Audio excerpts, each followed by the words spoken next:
আমরা সবসময় বাচ্চাকে নিয়ে যাই স্কুলে, আবার নিয়ে আসি। এই জন্য আমরা সবসময় ওর সাথেই থাকি। এখন তো বাচ্চাদের যেভাবে এই এই বাচ্চার, তো আমরা দুঃখিত, কিন্তু এই বাচ্চার জন্য আমরা চাই যে দুইজন জামাই বউকে এভাবেই সবার সামনে ওদেরকে শাস্তি দেওয়া হয়।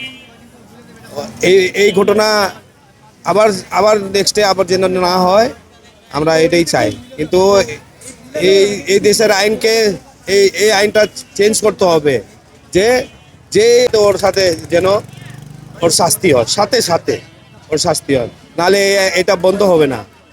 এটা এটা তো আজকে 2000, এই যে এখন দেখলাম খবরে যে 25 সাল, 2025 সাল থেকে কতগুলা বাচ্চা, কত 200 না কত বাচ্চা, কিন্তু এটার বিচার কিন্তু হয়নি। এটা সবগুলা অন্ধকারে চলে গেছে। কিন্তু আমরা চাই এটা দুইটাই শাস্তি, দুইটাই জামাই বউকে।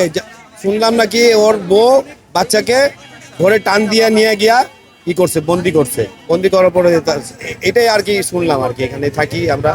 এই তা বাচ্চা আমাদের স্কুলে নিরাপত্তা আমরা সবসময় বলে রাখি মাস্টারদেরকে, ম্যাডামদেরকে, যে বাচ্চাদেরকে দেখে রাখেন।